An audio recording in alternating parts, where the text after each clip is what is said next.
right. All right. Good evening and welcome to all of you who are joining us from YouTube to our Rasha Christie Bunker interview lecture series Q&A. And this evening, we're really privileged to have a scholar from the United States with us, Dr. Timothy McGrew. Good evening, Tim. Good evening. Good to be here, Simon. Or good afternoon to you, as I would understand. I think early afternoon, right? Yes. Well, great to see you, and thank you so much for taking the time out to come and help us with a lecture. I know that many of the students really appreciate your work, both that you've done both in Christian circles and apologetics, but also in philosophy, and also your wife as well. Last year, she really did a great job helping our chapter here, Rasha Christie chapter, with the series on undesigned coincidences in the New Testament. And she was such a superstar, and there was so much interest in the topic that we said, well, what about the Old Testament? And so here we are this evening. Sure. And so it's great to have you on board. Just for those who don't know Dr. McGrew, I'll just give you a bit of a background on him. He is a professor at Western Michigan University in the Department of Philosophy. And his teaching interests are epistemology, the history and philosophy of science, philosophy applications of probability, and research interests, epistemology, history and philosophy of science, philosophy of religion. But I also know that he is an avid reader of church history, apologetics, and theology, and all kinds of topics. And so he has a really broad interest in that. And he's also a very devout churchman. We've had the privilege of working with Tim when I was in the US, did a number of events. And so it has been a real privilege to know him over the years. All right, there's my introduction now. Let's get to the topic then. The reason for the subject this evening, a brief introduction to those of you of why this topic is going to be important. It's very important to understand the effects of biblical criticism on the church, beginning in Europe, where a lot of the biblical criticism began a couple of centuries ago, beginning with people like Benedict Spinoza, and later on more of the crowd joining them. A lot of these biblical scholars began to do various critiques of the scriptures, and the ramifications and the consequences of that work have been devastating upon the church, to say the least, both in Europe and elsewhere. And those effects have rippled across the globe. We see them here, for example, in the South African scene. A lot of the problems, for example, associated with the NGO Church have to do with the fact that a lot of their theological students are fed a staple diet of biblical higher criticism mixed with postmodern philosophy. And so on the biblical higher criticism side, the integrity of the text is undermined. And there's various arguments that are put forward. Usually what's governing much of the debate is a philosophical issue. There's an anti-supernatural bias, which factors into their research. And then, of course, they do a lot of the linguistic analyses of texts, being postmodern philosophers. They traffic in a lot of that stuff. And so they come up with their critiques. They'll often say that the traditional views of the scriptures, the compilation, the authors, is false. They date a lot of the documents much later than we would.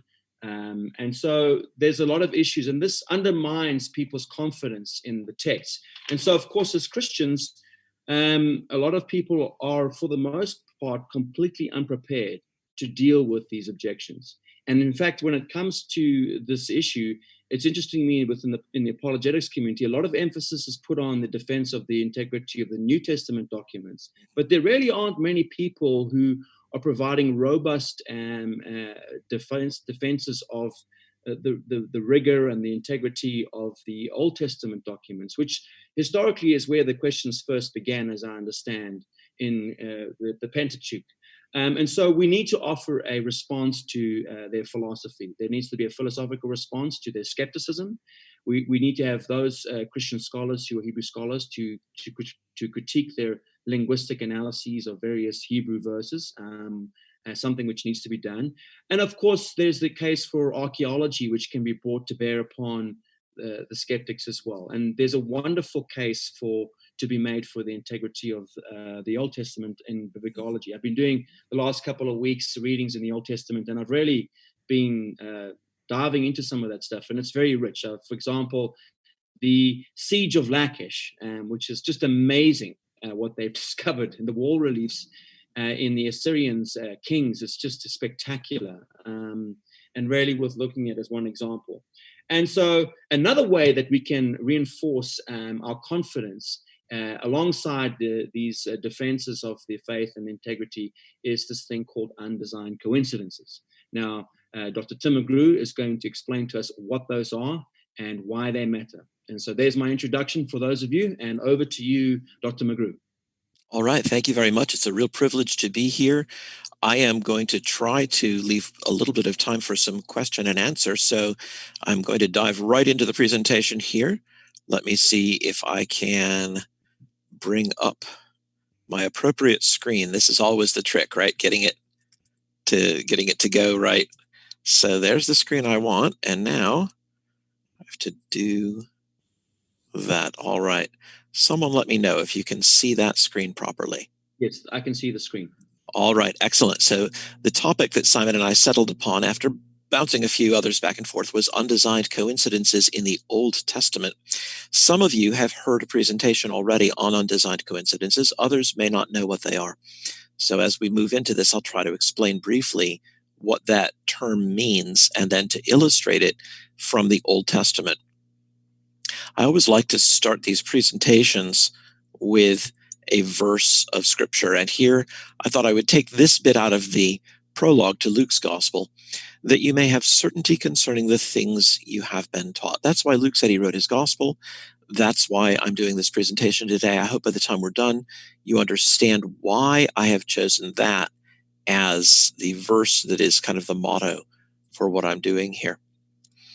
I like to think of the field of apologetics in terms of a map. I am, mentally speaking, a map maker. I like to lay things out in space and show their interrelation. So in this chart, I've divided apologetics left to right into two fields. There's general apologetics and biblical apologetics. General apologetics deals with the existence of God. Pro and con, the positive evidence on the top, defenses against objections on the bottom. Positive evidence, you might give a version of the cosmological argument, or the argument from consciousness, or the argument from the origin of life, or the moral argument. Those all go in the upper left-hand quadrant. Down in the lower left-hand quadrant, we would have responses to the problem of evil, to David Hume's critique of belief in reported miracles, and so forth. On the lower right are a lot of the things that Simon was talking about. We have people making very confident pronouncements about Scripture and making arguments that sound, on the surface, rather persuasive. And if those arguments severely undermine biblical reliability, then either we have to give up the reliability of the Bible or we have to respond to them in some way. Direct responses to those arguments go in the lower right. But as you can see from the quadrant I've blocked in gold here, today, the topic is positive biblical apologetics. And people do have, as Simon mentioned, various ways of giving a positive case. So, for example, in external evidence, we can compare Scripture to extra biblical sources, things outside of our 66 books that we have, the 39 of the Old Testament, the 27 of the New. And that includes archaeological finds and comparisons between what we read in Scripture and what we find in non-Christian historians like Josephus, Tacitus, Suetonius, and so forth. And that's its own kind of evidence. It's really interesting. I have a whole talk just on external evidence. Actually, I've got three talks just on external evidence. I have a lot of talks on that. I love that material. But today I want to talk to you about a different subsection of that upper right quadrant of the chart, the internal evidence, in which we compare one part of Scripture with another. And even within the internal evidence, there are multiple different kinds of internal evidence and multiple different ways in which we can compare these texts and see evidence for their veracity, the reliability of these accounts that they're giving. There are undesigned coincidences. That's what we'll focus on today. But I just want to make note so that you don't run away thinking, oh, and that's the only thing they have.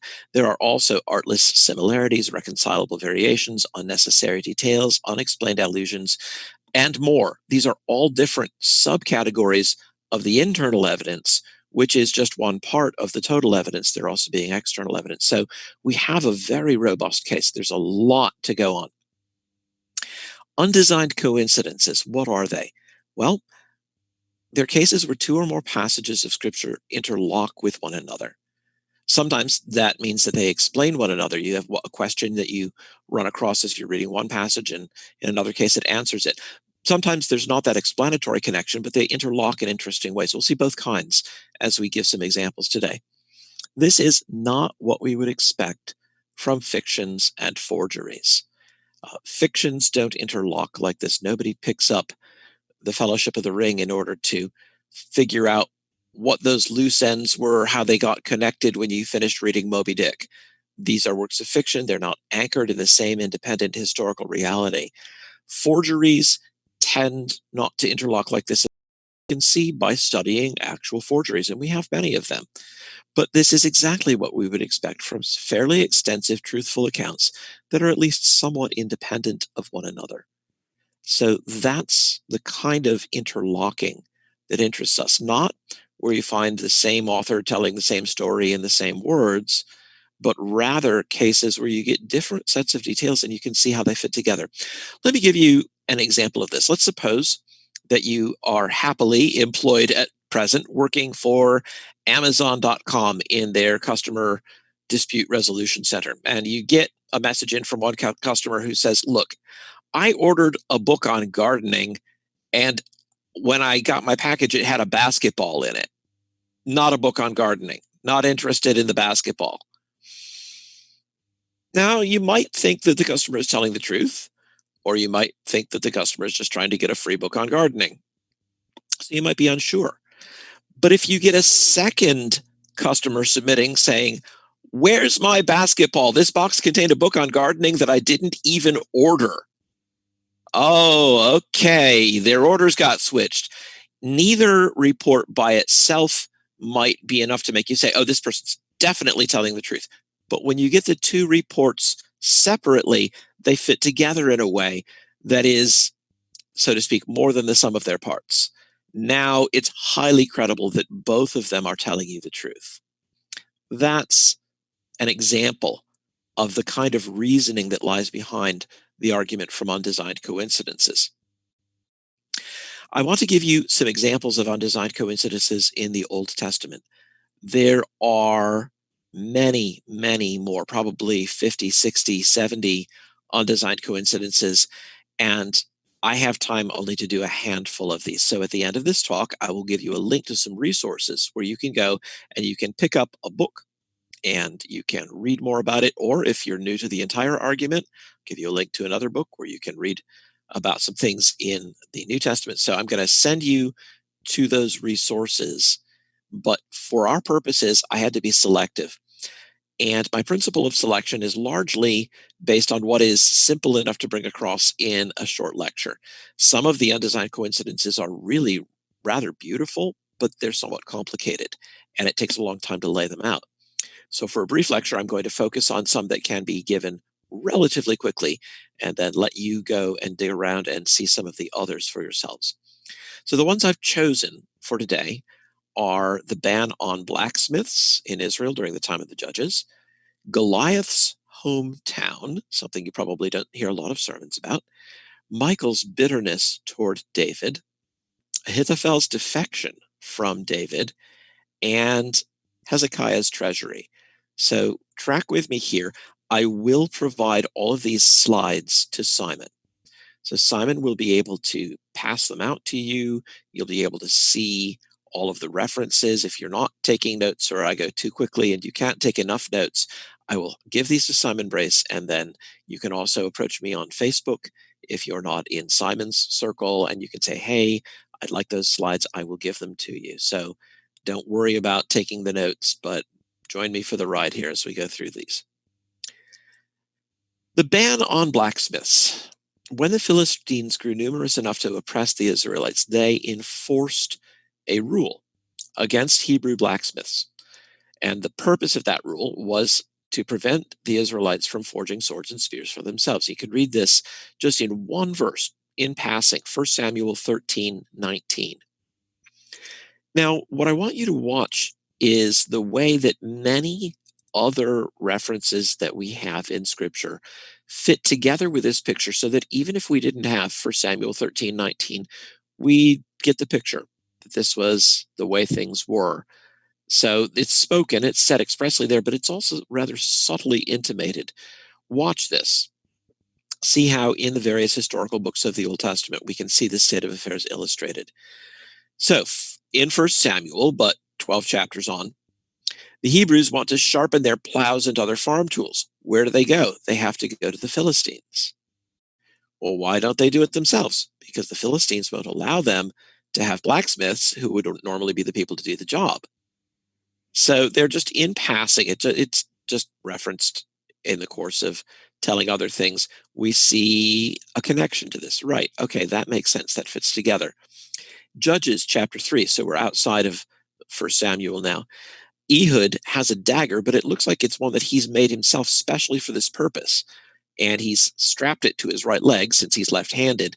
But he's not supposed to have a dagger at all, and certainly not in the presence of the Philistine leader.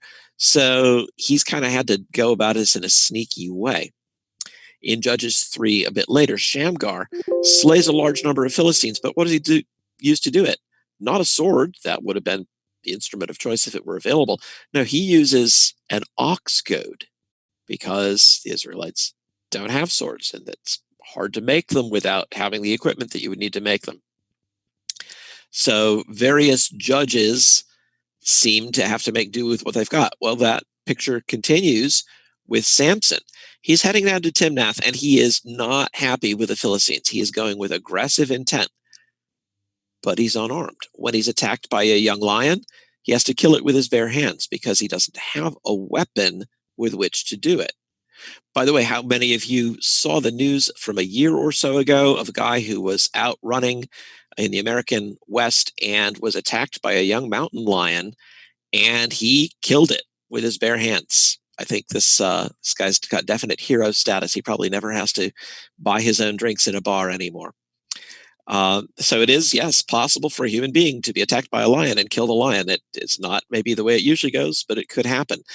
Be that as it may, Samson doesn't have a weapon with him, even though he's ticked off and he's going down to cause trouble. Not armed. When he gets into a conflict with the Philistines, he's got to resort to the jawbone of an ass for a weapon. Not a sword, not even a knife. One last note. It's during this period that we first hear something really interesting. See if you can guess for a moment what it is. Think about this for a minute.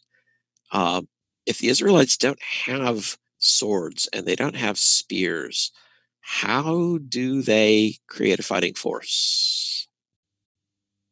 Hey, the sling. With a reasonably heavy stone in your sling and with good accuracy, you can do a lot of damage. The Roman slingers were considered to be just about as accurate and just about as deadly as the Roman bowmen. So a bow and arrow or a sling and a stone, roughly comparable weapons. They could send these things, they could sling their stones a quarter of a mile. Some of them were heavy enough that they would literally take the top of your head off if you didn't have a helmet on. So slings were the Israelites' answer to the prohibition on having daggers and swords because they didn't have blacksmiths. Kind of an interesting set of interconnections there across for Samuel and Judges, but something that I missed when I read through the Old Testament. I was in college when I did that the first time, and I read the stories, but I had seen them all before, and that didn't really strike me until I started thinking about undesigned coincidences. Speaking of Goliath, here's a passage you've never heard a sermon on. And there came out of From the camp of the Philistines, a champion named Goliath of Gath. Oh, you've heard the sermon on David and Goliath. But what about that Goliath of Gath that you say, I don't know, so he was of Gath. What about it? Well, notice the report of the Israelite spies to Moses in Numbers 13 says, all the people we saw of great height, and there we saw the Nephilim, the sons of Anak. Remember that phrase? Who come from the Nephilim, and we seemed to ourselves like grasshoppers, and so we seemed to them. You alertly note that Numbers doesn't talk about Goliath, and it doesn't talk about Gath. That's what makes this one nice. We're going to put 1 Samuel 17 and Numbers 13 together with another passage. So we need multiple points here, and then when we connect the dots, this comes together. If you read in Joshua 11, in the course of the conquest of the Promised Land, and Joshua came at that time and cut off the Anakim. Oh, wait, that would be the sons of Anak from the hill country. There was none of the Anakim left in the land of the people of Israel, only in where? Gaza, in Gath, and in Ashdod did some remain. And then, of course, where does Goliath come from? He comes from Gath. So I like this undesigned coincidence because it connects the dots on where some of those giants were still living, where that genetic propensity to gianthood might be expected to crop up again, and it crops up in Gath. In fact, the Goliath family seems to have had a number of giants in the family, and these things do run genetically in family lines. So there's another incident of someone who's named Goliath who's killed in a completely different way, probably a relative of the Goliath that David killed. Speaking of David, David's first wife, Michal, was Saul's daughter. And when they were young, they were in love. They were wed. And after their marriage, Saul, because he was crazy, made an attempt on David's life. She helped him. She put a dummy in his bed to deceive Saul's messengers, and he helped him to escape through a window, and he got away and survived an assassination attempt. Saul was not happy with this, and he, as tyrant of the family, gave her to another man named Palti, and then a law war ensued. Now, during this war, David is cut off from Israel. He can't just waltz back in and say, family visitation with my wife. She's already been given to another man. He gradually gains the upper hand over Saul, and he takes several other wives, notably Abigail and Ahinoam, and he fathers children by them. Keep that in mind, that he fathers children by these other wives that he has taken. Saul dies, and Abner says, enough of this, David. We don't really need more war. How about we capitulate? We put you on the throne because otherwise there's just going to be more bloodshed, and we don't need that. So let's make common cause, and we'll unite all of Israel under you.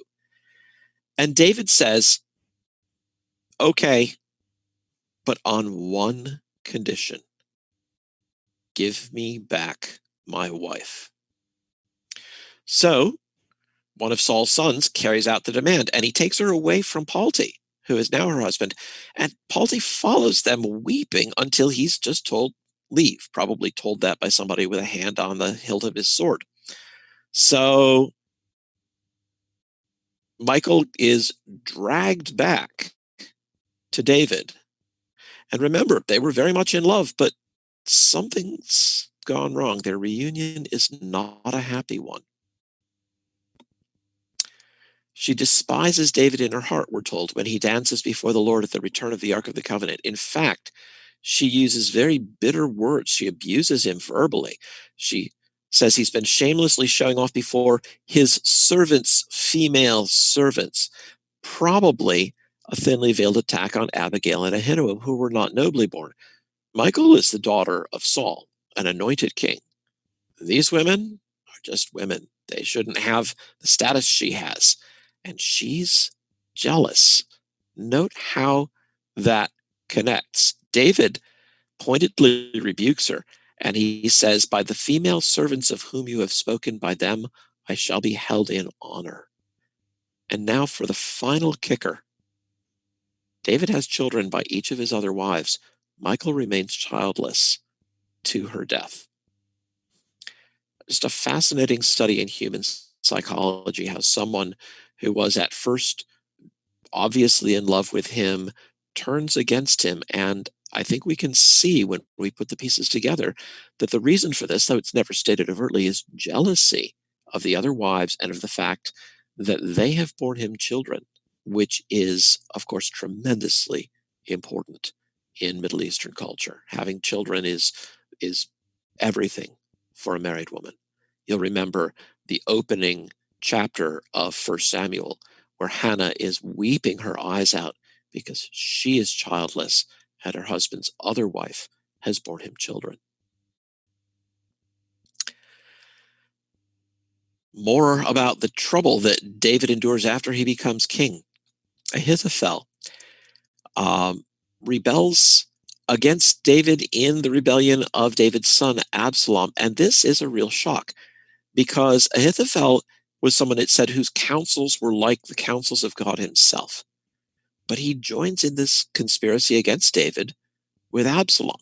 Now, how come a priest who has been a long time confident of David would do that? Well, the text doesn't expressly tell us that anywhere. This is another undesigned coincidence that we have to patch together by looking at a number of different pieces. When we get them all arranged, they will interlock with one another. But remember, our question here is, what caused Ahithophel's defection? Why did he abandon his old friend and join in a conspiracy against him? Well, Ahithophel had a son named Eliam, and that son was a member of David's guard, and we read this in 2 Samuel. Eliam had a daughter, so this is Ahithophel's granddaughter, and she married another member of David's guard, 2 Samuel 11. So you notice we're jumping back and forth to connect the dots here. Any guesses as to their names? This is an honor and shame culture. Dishonor and shame and revenge are very, very prominent in this culture. Ahithophel's granddaughter was Bathsheba, whom David had dishonored by adultery and then by the murder of her husband Uriah. And we learn that she was his granddaughter in 2 Samuel 11. Absalom, when he has temporarily a victory over David, asks Ahithophel, well, what should I do? And Ahithophel, and I think the only way we can explain this is the bitterness of his anger over David's behavior. He says, go in and ravage all of David's concubines. This is an eye for an eye. He took something that didn't belong to him sexually. You go do it right back to him. It's not a pretty story. It's a grim story. But it makes sense from the standpoint of human nature. It's details like this. And notice in all of these, the important thing is we're taking the details seriously. We're looking at the narratives and we're not saying, oh, let's explain this away as a literary device and that is an exaggeration. No, we're looking at the details and saying, do these fit together in a way that is explicable in terms of human nature, of cause and effect, of the kinds of things that we understand and we see here again? Yeah, that does. Very grim, but very realistic. This is the ring of truth. This is what reality looks like. A final one, and this one again is a little complicated. We'll have to jump around to connect a few dots, but follow me on this. Hezekiah, you'll remember, was the king who was surrounded in Jerusalem by the forces of Sennacherib. And so they demanded a tribute, and he gave it to them. And then Hezekiah prayed, and they were delivered. And Sennacherib's army suffered a plague, and then they were so rattled by that they picked up and they left. They went back home to Assyria, presumably taking with them the ransom that he had paid, or the tribute that he had paid, rather. It was a tribute so heavy that we're told in 2 Kings 18, Hezekiah had to strip the gold from the doors of the temple to pay this tribute that was demanded of him. But then he receives envoys from Babylon, and he shows them the magnificent contents of his treasury. Notice this is 2 Kings 20. So we're just 2 chapters along, and envoys from Babylon come saying, oh, we heard about your victory over Sennacherib, and we wanted to make your acquaintance. And he shows it off. Now, that's bad because they go back and they say Hezekiah is really rich and he's got all this stuff, and that, of course, makes people from Babylon want to come and lay siege to Hezekiah. But the question, the very obvious question is, how did he have magnificent things to show them if he had just paid this incredibly heavy tribute? What was to show them? The temple doors with no gold on them? That's odd. It's a question that you can't resolve just by reading around in 2 Kings. So what did he have left to show off? Well, the explanation we can find over in 2 Chronicles. Chronicles repeats in a slightly different way a lot of the history, covers a lot of the same ground that we have in 1st and 2nd Kings. And so here in 2 Chronicles 32, we find that after the miraculous deliverance and the flight of Sennacherib's army, many were bringing gifts to the Lord at Jerusalem and choice presents to Hezekiah, king of Judah, so that he was exalted in the sight of all nations thereafter. Oh, the historian of 2 Chronicles doesn't mention the humiliating tribute. The historian of 2 Kings doesn't. He mentions the tribute. He doesn't mention how the gifts from other nations could have contributed to the fullness of the treasury. The author of Isaiah doesn't tell either of the tribute or of the gifts, but he does tell of the vain display of the treasures. So all of these pieces fit together. Hezekiah had emptied the treasury, but it was refilled by the gifts that were brought to him by other rulers who didn't want Hezekiah's God to do the same thing to them that he had done to the army of Sennacherib. Incidentally, maybe we're a little more vividly aware now how a sudden striking of a plague might seem like something preternatural to even the Assyrian army and to the armies of and the rulers of countries round about Israel. So this is a fascinating little study in human nature all on its own. If you want to see more undesigned coincidences, here are some places you can go. There's a book by John James Blunt. It was initially restricted to the New Testament. It was called The Veracity of the Gospels and Acts. But later it was republished under the title Undesigned Coincidences, and that's why we use that phrase today. And the first sections of the book under the new title have lots and lots and lots of Old Testament undesigned coincidences. Some of them are stronger than others. Some of them are judgment calls, but a lot of them are very, very interesting. I have just chosen a few for you here today, and I hope it whets your appetite. I hope that you left this and said, oh, I would like to go and see more of those. If you want to see the best recent work in the New Testament, there are New Testament undesigned coincidences in Blunt's book, but the best recent piece of work is my wife, Lydia McGrew, her book, Hidden in Plain View, Undesigned Coincidences in the Gospels and Acts. And so I would recommend, if you're really interested in following this up, that you get a copy of that. It is available on Kindle. So in these times when deliveries are delayed and everybody wants to keep prices down, the Kindle version of this is cheap. And if you'd like to pick that up, that would be somewhere that you could go as well. You can pick up a copy of Blunt's book as a free download. It is in the public domain at the Library of Historical Apologetics. So you can just go to historicalapologetics.org and then browse the library. You'll find John James Blunt, Undesigned Coincidences, and you'll be able to download a PDF of the file directly from that website. So historicalapologetics.org is the place to go. With that, I have finished my quick run through some undesigned coincidences. So I think I will stop the sharing at this point and go back to my screen. Hey, I'm still visible. And Simon, if there are any questions, or if you want to start off with some questions, I am happy to take that. All right. So we do have some questions that have come through from our YouTube stream. Great. There's a YouTube somebody with the YouTube nickname Little Stone. Does one regularly encounter undesigned coincidences in other ancient religious literature? If so, what would the implications be for the case put forth here? Right. Ancient religious literature suffers largely from the fact that it's often kind of patchy. We'll have maybe only a handful of documents that would not even fill up a tenth of the space of the Hebrew Old Testament.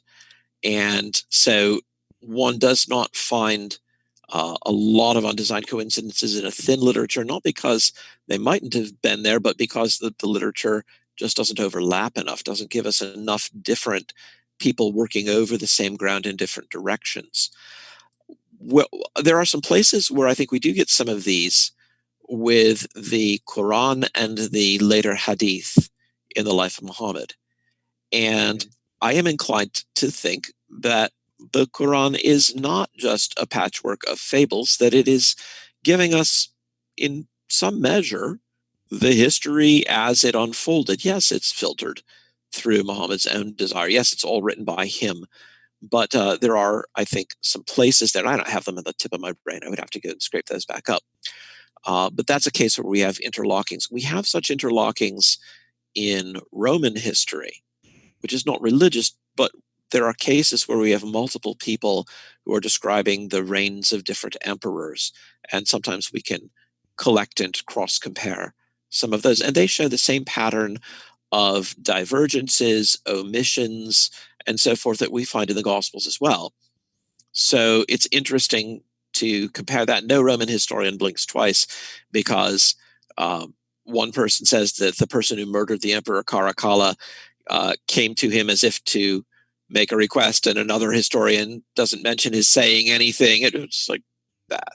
That's nothing. Roman historians don't even think twice about such small variations, but such variations get blown up when it's within the Old Testament or the New Testament. Then everything is depends on them, and it's all crazy. We don't even blink when we have a record of someone's predicting the siege and fall of a great city, but it's not a sacred document.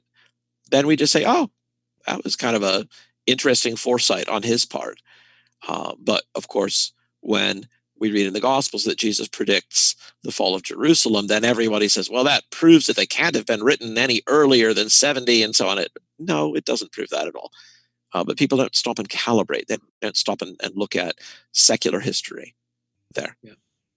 So, I mean, I'm just thinking in terms of, because at the moment I'm trying to do a little bit of work on the Near East or Middle Eastern ancient empires. I'm focusing at the moment on the history of the Assyrians, which is a rather long history going, from the early Assyrian empires right through to most of the time what we're dealing with in the Bible here is the end of the Assyrian Empire, Tiglath-Pileser, Sennacherib, those guys as well. And I'm fascinated with this, the tablets discovered at the Library of Nineveh. And so I'm wondering if that would be a corpus of literature in which one could find undesigned coincidences. I don't know how extensive it is. Yeah, maybe so. And if so, then I would say, to that extent, one should say this is an indication that these documents are giving it to us in a relatively truthful form. We should not scruple to use this just because it's the documents of some other culture. This is a pattern of reasoning that we use elsewhere. We should be willing to follow the evidence wherever it leads. Yeah, because of course the argument would cut in the same direction if you find undesigned coincidences within some of these tablets, because I believe there's a variety of literature within these tablets and poetry and all these things, but there's also just normal trade documents and other lists and things. And so if you found corroboration there, you'd say, well, if this is the case in ancient literature, people say, well, this is authentic. Much so for the same case can be made from the Old Testament. Right. And a lot of those documents are not expressly religious or would not be now considered to be religious, but I think they form a body of material for ancient history that is exactly the sort of place I would like to come through for that. I haven't done so myself, but it would not surprise me if you move just beyond religious texts, if you would find that as well.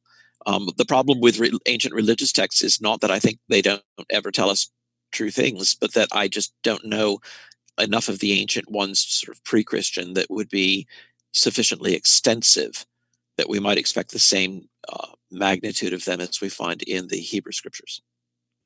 Excellent. Okay, next question then. Are there portions of the Old Testament that has a higher concentration of undesigned coincidences? Are there intra-Pentateuch examples or undesigned coincidences around the exile and return of Israel? Yeah, there are, and some of these are covered in Blunt. And some of them you might wonder, well, is this quite an undesigned coincidence or is it something else? I'll give you just two.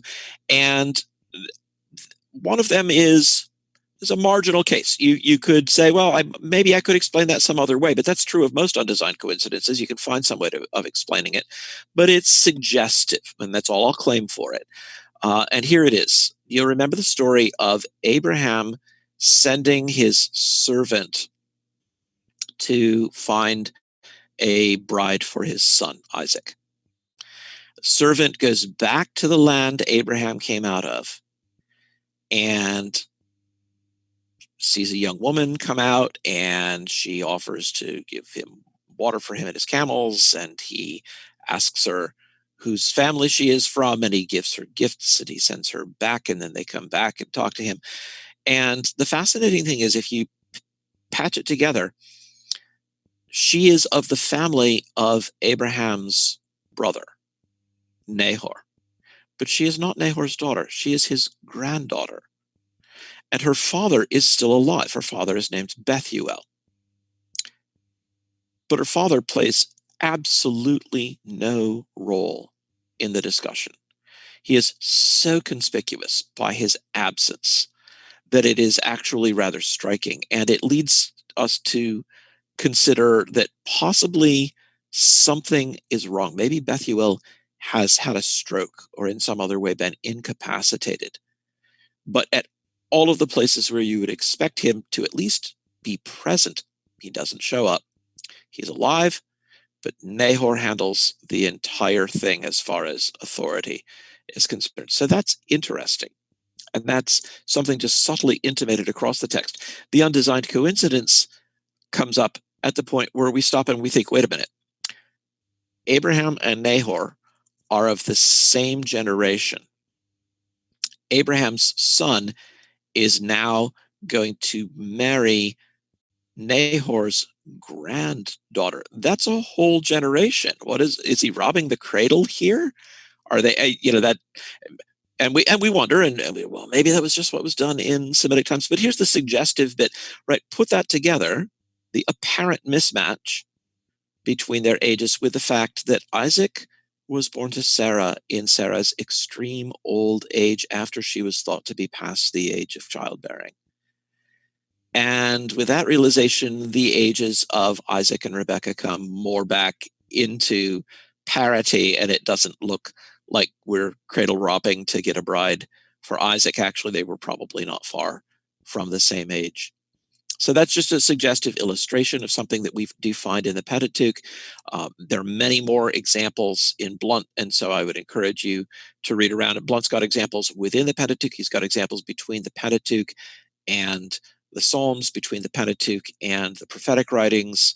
So the Pentateuch definitely has a good, rich body of these undesigned coincidences as well.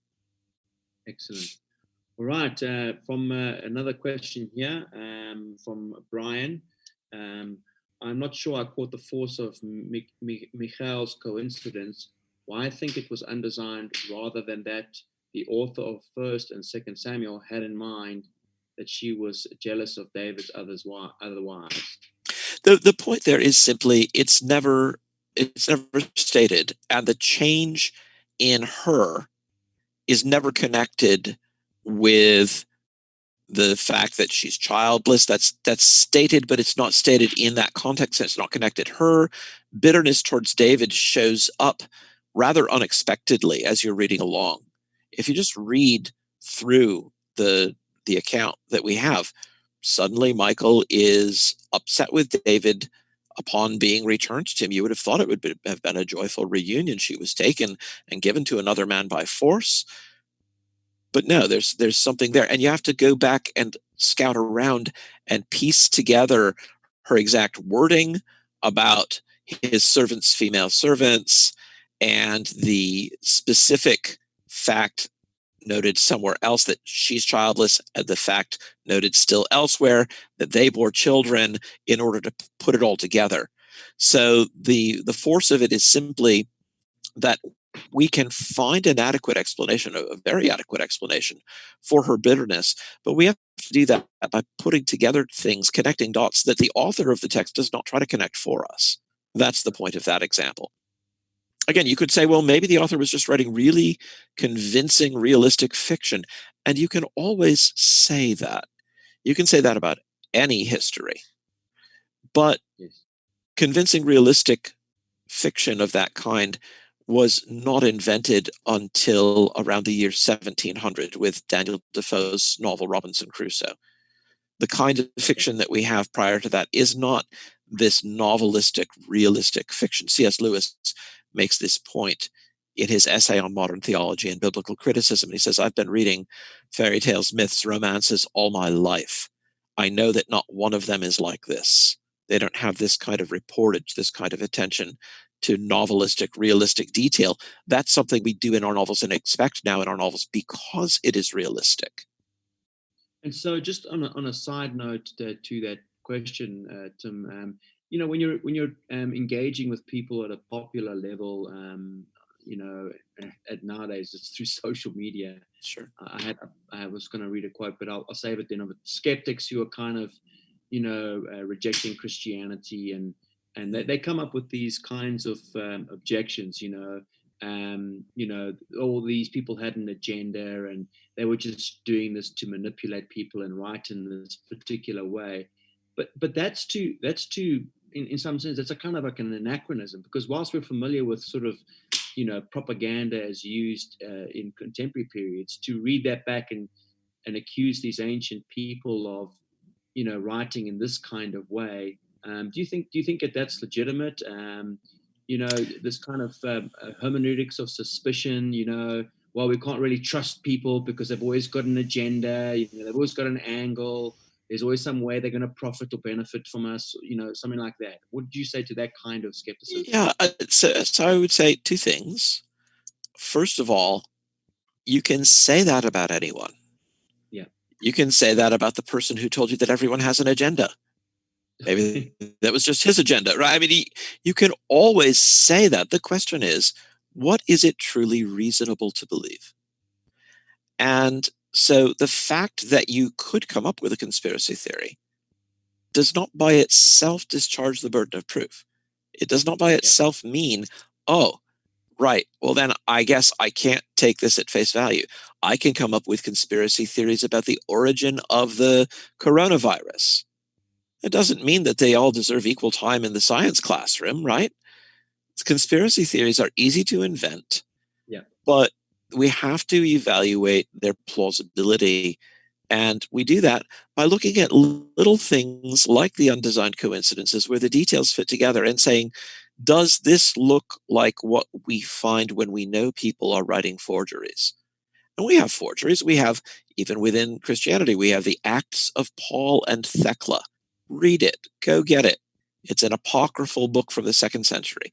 Does this read with this kind of detail and this kind of subtle indication that we have of truth?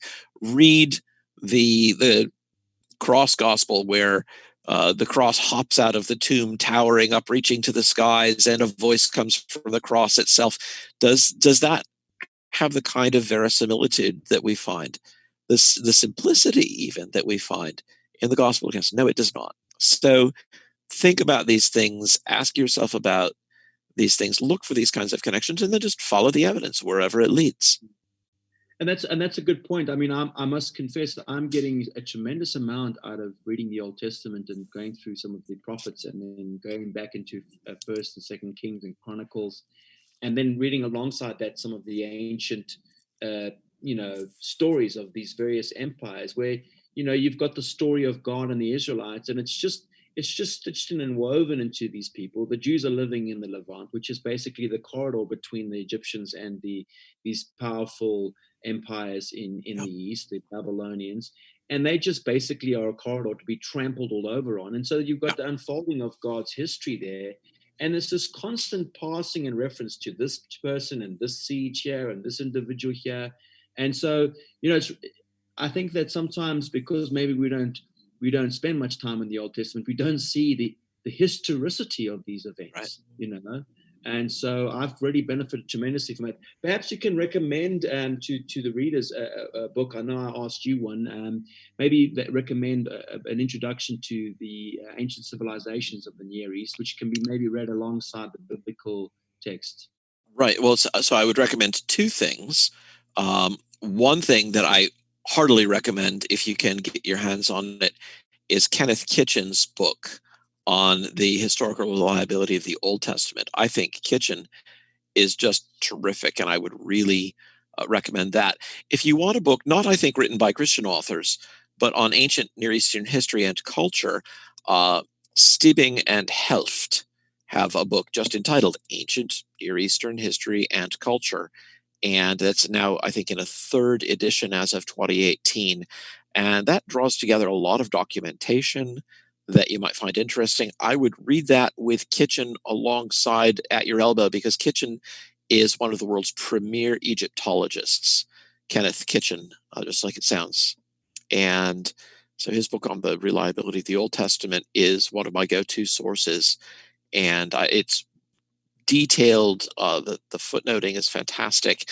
His discussion of books like The Bible Unearthed by Finkelstein and Silberman is amazing. He is relentless in his discussion of their attempt to talk about the archaeology of the Sinai, in which neither of them have any expertise, and he has got a lot. It's really a beautiful piece of work. So those two books, Stiebing, Stiebing, and Helft, Helft, Ancient Near Eastern History and Culture, third edition if you can get your hands on it, and Kenneth Kitchen on the reliability of the Old Testament. Those would be the two books that I would tell you to go and look at first.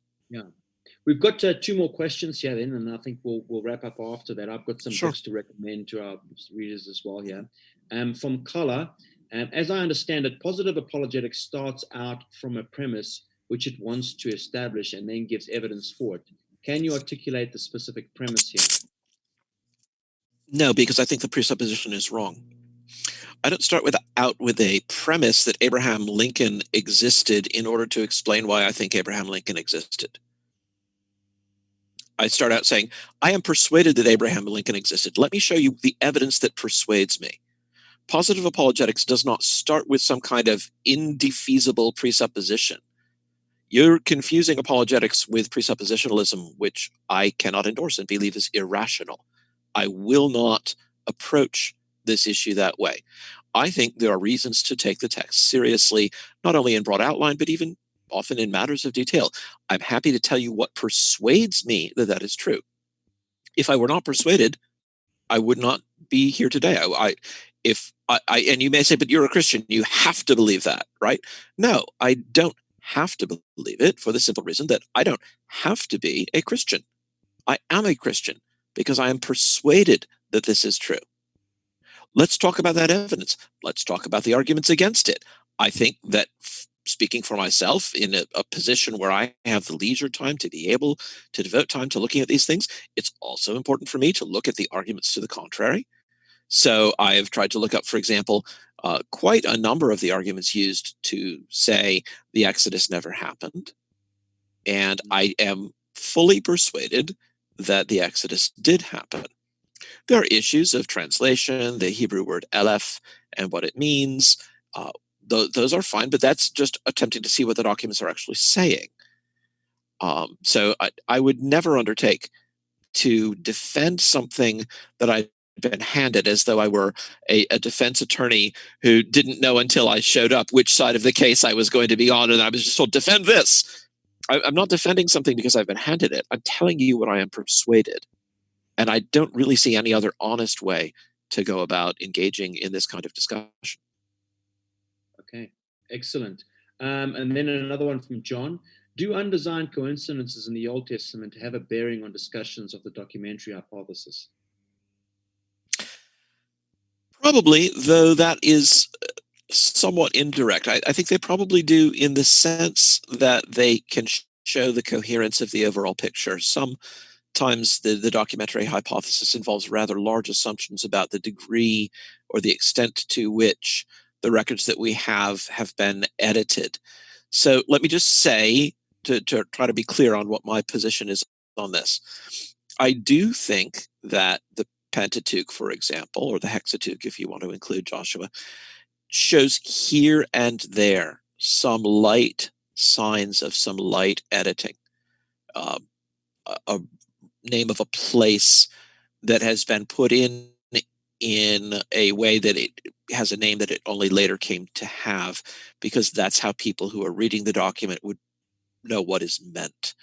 A description appended at the end of Deuteronomy about the death of Moses and what happened to Moses' body, right? So there are a few signs of light editing. I do not believe that you can take a single verse in Genesis, look at the words that are used for God there, and divide it up into 4 bits and say, oh, this is a blending where they're switching back and forth between the J and the P document. And no, that I think is highly, highly dubious, and I am unpersuaded by that.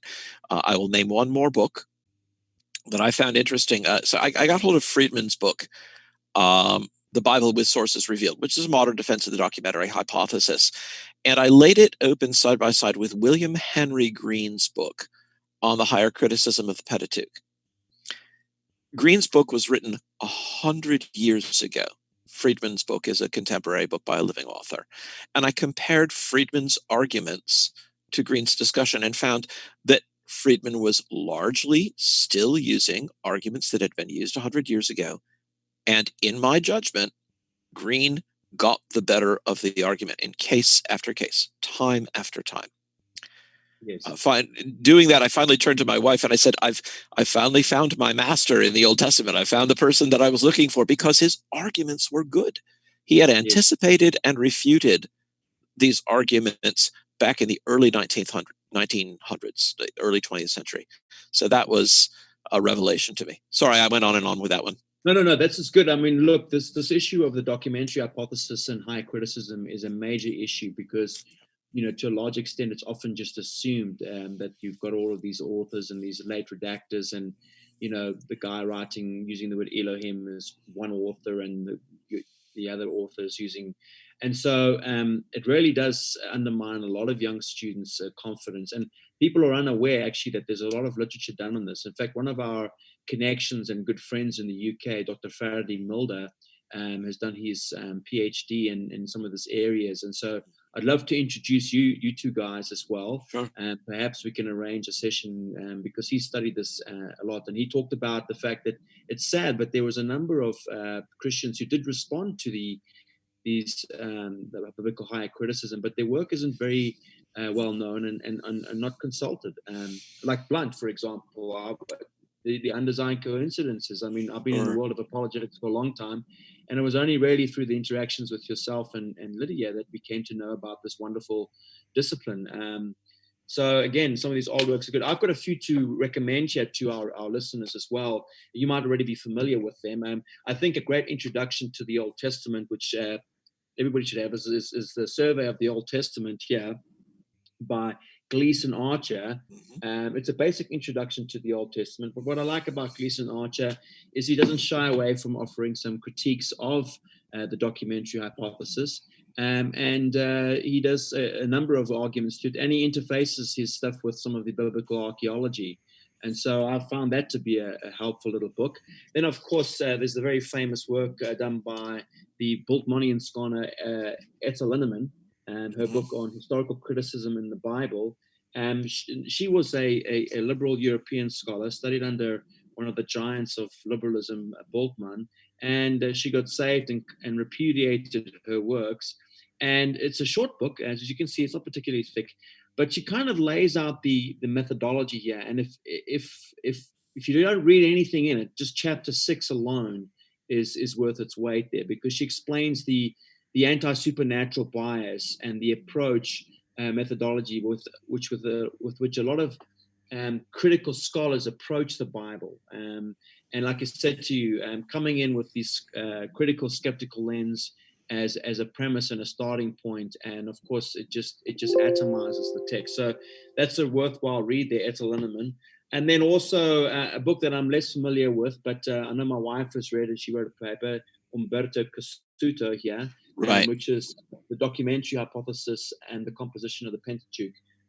So for all of you biblical enthusiasts out there, and folks who are attempting to live in this critical, skeptical world, as we navigate conversations, to fortify your confidence in the integrity of the Scripture, there's actually some really, really wonderful stuff out there that can really help you, dig in a little bit deeper and reinforce your confidence in the integrity of the Scriptures. I mean, I'm really, must confess, I'm loving my studies at the moment. I'm doing it in conjunction here with the Karnu, who's basically under lockdown, and he lives next door.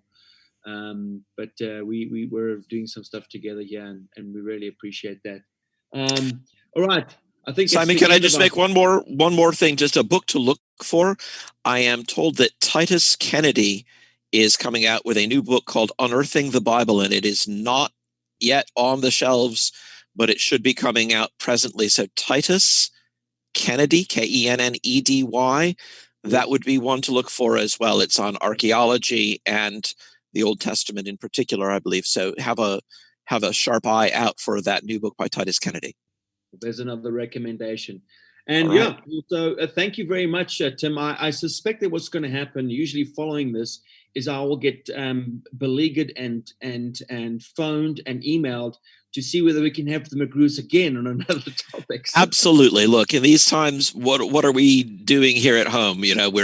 We're just pottering along with our own scholarship and enjoying some time with our kids, but we're also absolutely willing to do events like this. So just reach out to us. You know where to find us.